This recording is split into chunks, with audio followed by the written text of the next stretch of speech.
좌우 앞뒤 보면서 인사합니다. 반갑습니다. 사랑합니다. 축복합니다. 감사합니다. 당신은 나에게 가장 소중하고 귀한 분입니다. 전도가 쉬워요, 쉬워요. 전도가 쉬워요. 아주 쉬운 전도 지난 주일 해본 사람 손 들어보세요. 낮에도 말씀을 드렸는데 우리 전도합니다. 교회 다니세요. 한 번도 안 가보셨나요?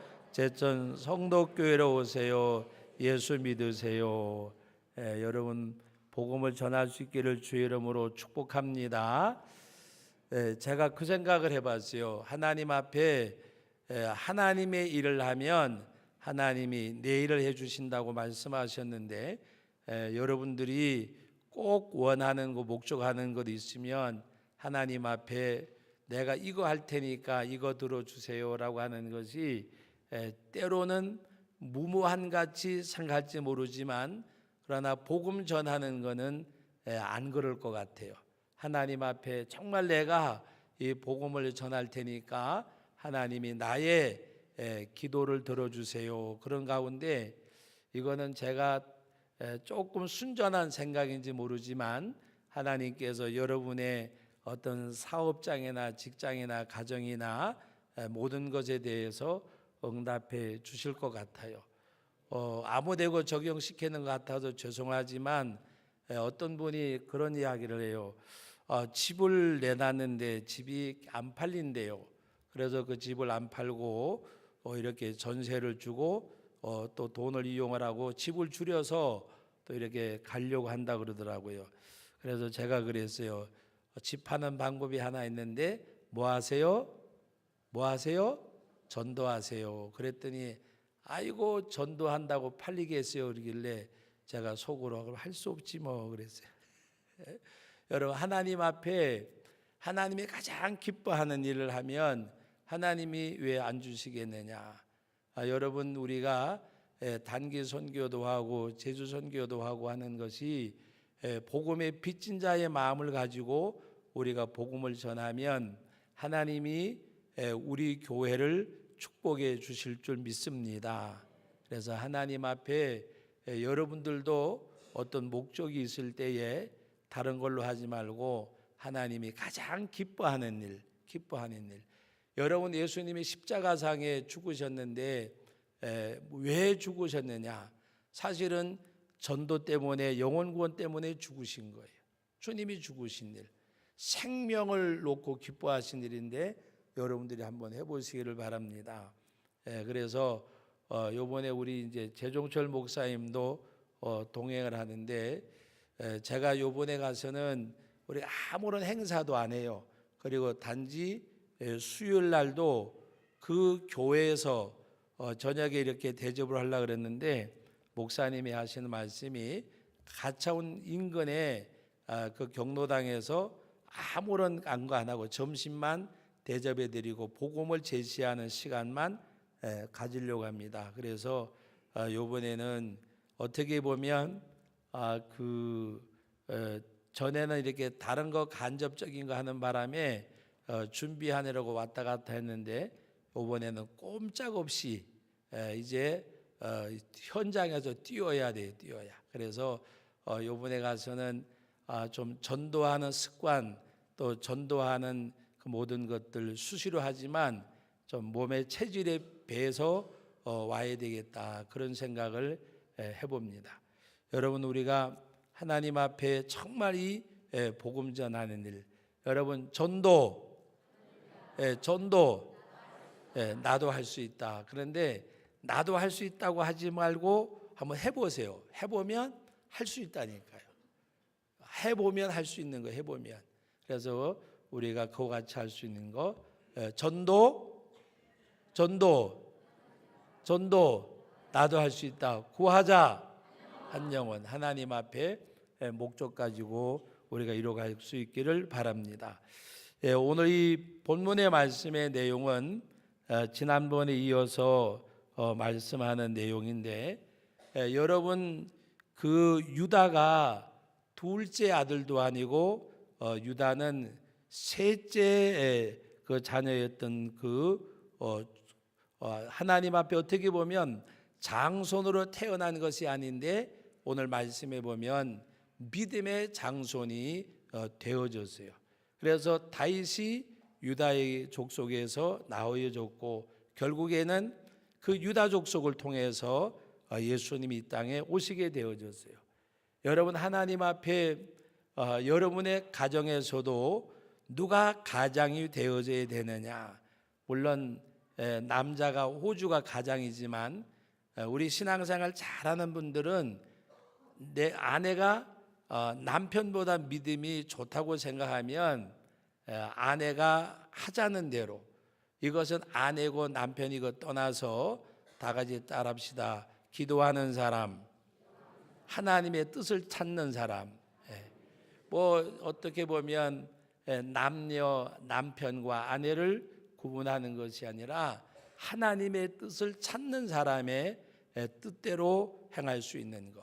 하나님의 뜻을 찾는 사람은 자기 생각대로 하는 것이 아니라 하나님이 원하시고 기뻐하시는 뜻을 행하기 때문입니다. 그래서 오늘 말씀 가운데 유다 족속을 축복하는 가운데 여러분, 여러 가지 어떤 물질적인 것보다가도 오늘 저는 그 7절 말씀 가운데 여호와여 유다의 음성을 들으시고라고 말씀하셨습니다. 유다의 음성을 들으시고, 여러분 오늘 그 말씀을 쭉 보는 가운데 여러 가지 복에 대해서 말씀을 하셨는데, 이 유다에 대해서 축복할 때에 유다에 대한 축복은 이러하니라. 일러스되 여호와여 유다의 음성을 들으시고 그의 백성에게로 인도하시오며 그의 손으로 자기를 위하여 싸우게 하시고 주께서 도우시고 그가 그 대적을 치게 하시기를 원하나이다 라고 말씀하셨습니다. 여러분, 여기 말씀해 보면 어떤 물질적인 거나 이런 것이 없잖아요. 그런데 여러분, 이제 다음에 가서 볼 말씀이지만 그 13절 보면 요셉에 대하여 일러스되 원하건대 그 땅이 여호와께 복을 받아 하늘의 보물이 이슬과 땅이, 이러한 복이 아니에요. 유다에게는, 이 유다에게는 주의 음성을 들으시고 그의 백성에게로 인도하시오며 그의 손으로 자기를 위하여 싸우게 하시고 주께서 도우사 그가 그 대적을 치게 하시기를 원하나이다. 이것은 간단하게 말하면 하나님의 역사하심을 대신하는 것, 하나님의 일하심을 대신하는 것. 여러분, 이보다가 더 큰 축복이 어디 있겠어요?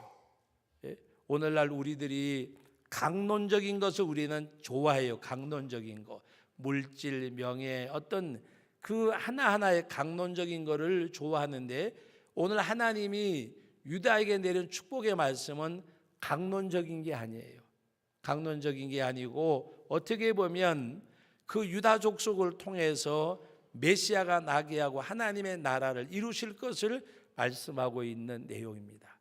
그러므로 이 말씀의 내용을 보면 어떤 세상적인 강론적인 것이 아니라 하나님의 역사를 이루어가는 그 전체적인 것을 말씀하고 있는 그런 내용입니다. 오늘 낮에도 말씀을 드렸지만 팔복 가운데서도 보면 뭐 우리가 원하는 복은 없잖아요. 제가 오복 중에 한 가지만 알고 있는데 치아가 좋으면 오복 중에 하나라 그러더라고요. 우리 여기 계신 어르신들 오복이 뭐예요? 오복이 한번 얘기해 보세요. 치아 좋은 거, 그 다음에 모르세요? 이렇게 갑작스레 물어보면 모르세요. 얘기할 땐 잘하시는데 하여튼 세상에 원하는 복은 없잖아요. 심령이 가난한 자, 애통하는 자, 온유한 자, 공의를 여기는 자, 마음이 청결한 자, 화평케 하는 자, 의료와 핍박을 받는 자.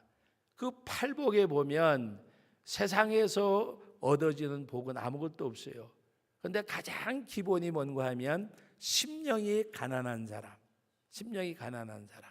이것은 심령이 가난하다고 하는 말은 낮에도 말씀을 드렸지만 이것을 다른 말로 표현하면 다 같이 따라합시다. 내 심령이 하나님으로 채워지기를 원하는 사람. 예? 내 심령이 하나님으로 채워지기를 원하는 사람. 예? 하나님으로. 여러분, 찬송가 가사 가운데 세상과 나는 간 곳이 없고 후속한 주만 보이도다. 예? 예수 믿는 것은 그 모든 그 믿음의 고백들의 내용에 보면 오직 내 빈 마음에 하나님으로, 예수님으로 채워지기를 원하는 사람, 그 사람이 심령이 가난한 사람이에요. 심령이 가난한 사람. 여러분, 하나님으로 채워지는 거, 예수님으로 채워지는 거, 성령으로 채워지는 것은 아주 간단해요. 내가 세상적으로 원하는 것을 비우시고 내려놓으시면 거기 하나님의 것으로 채워져요. 그런데 내가 세상적으로 원하는 것을 마음에 가득히 담고 있으면 성령이요 오소서 오소서 그래도 성령님이 오실 좌소가 없는 거예요. 말씀이 내게 임하려고 하고 그리스도께서 내게 오시라고 부르시죠도 세상 것으로 가득 차 있으면 내 마음의 좌소에 주님이 머무실 것이 없잖아요. 여러분, 정말 주님의 사람이 되기를 원하시면 비우시고 내려놓으시고 우리가 세상 것으로 채워진 마음을 이걸 다 비울 수 있는 사람이 되어져야 돼요. 여러분, 어떤 사람이 주의 음성을 들을까? 오늘 이 유다 족속에게 말할 때에 여호와여 유다의 음성을 들으시고라고 말씀을 하셨는데, 여러분, 하나님의 유다의 음성을 들으시고 유다는 하나님의 음성을 듣고 어떤 사람이 주님의 음성을 들을 수가 있을까? 예? 세상의 소리에 귀 기울이지 않는 사람. 예? 세상의 소리에 귀 기울이지 않는 사람. 어떤 세상적인 욕구를 채우고자 원하는 거기에 이끌리지 않는 사람.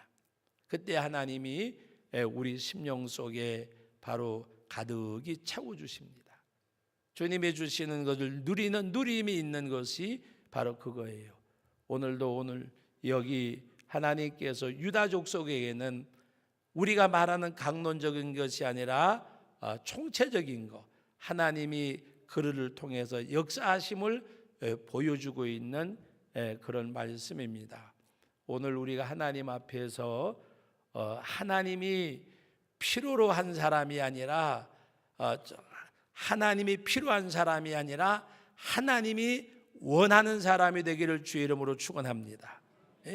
내가 필요한 하나님이 아니라 하나님이 필요로 하는 원하시는 사람이 되라고 말입니다. 하나님이 원하는 사람. 내가 원하는 하나님이 아니라 하나님이 원하는 내가 되어지는 것. 주체가 바꾸어져야 돼요. 여러분, 신앙생활 하면서도 자기가 주체잖아요.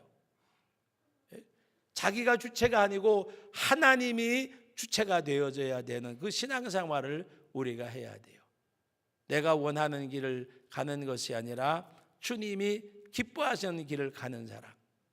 내가 원하는 것을 이루고자 하는 사람이 아니라 주님이 나를 통해서 이루시고자 하는 것을 수종들 수 있는 그런 사람이 되어져야 됩니다. 그래서 바울 사도는 우리들이 너무나 잘 아는 말씀, 먹든지 마시든지 무엇을 하든지 하나님의 영광을 위하여. 그것이 누가 주체가 된 거예요? 자기가 주체가 아니잖아요. 그죠? 먹든지 마시든 무엇을 하든지 하나님의 영광을 위하여. 자기의 유익을 구하지 말고 다른 사람의 유익을 구하고, 교회나 헬라인의 유대인들에게나 거치는 자가 되지 말고. 그 모든 것들이 주체가 누구예요? 내가 아니잖아요. 하나님이시잖아요. 내가 아니잖아요. 타인이잖아요. 이기적인 게 아니잖아요. 이타적인 거잖아요. 그것이 우리 신앙생활의 근간이 되어져야 돼요.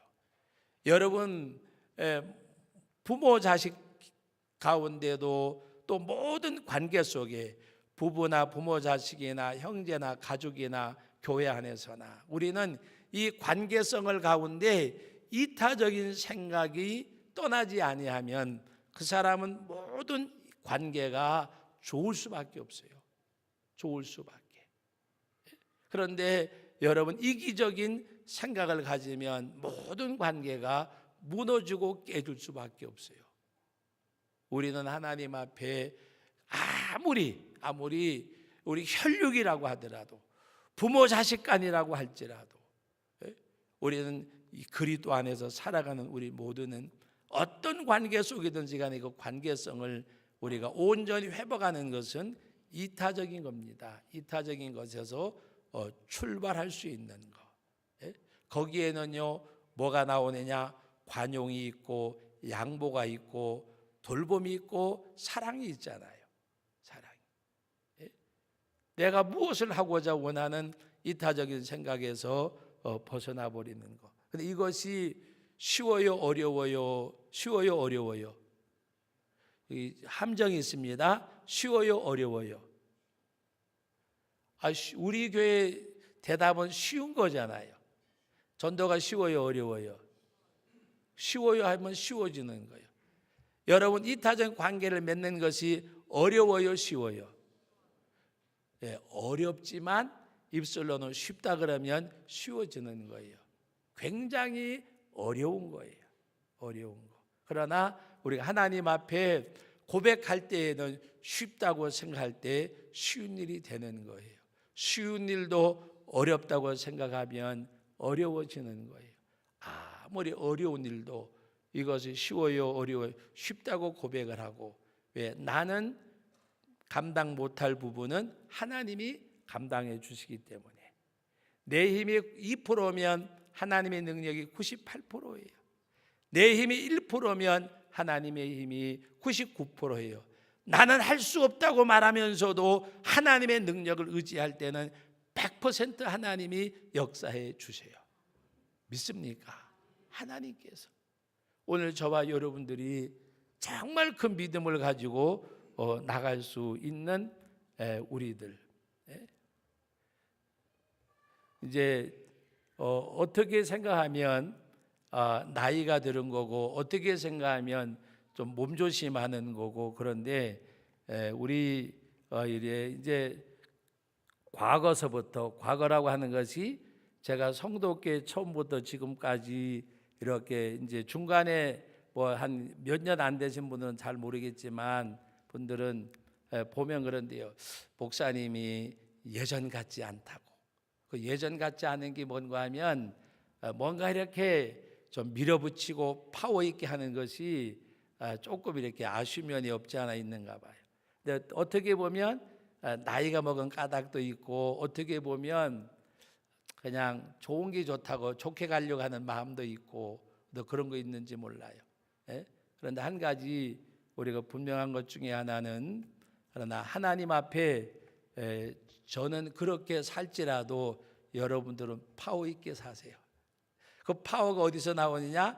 하나님의 능력을 믿는 믿음에서 나오는 거예요.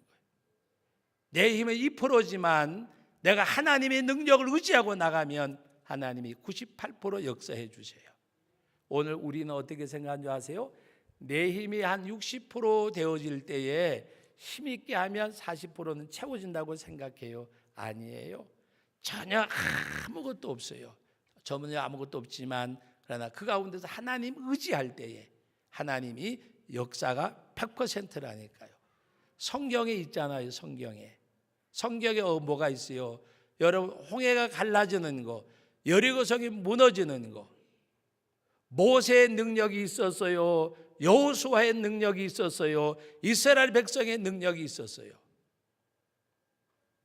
하나님의 말씀에 순종한 것밖에는 없어요.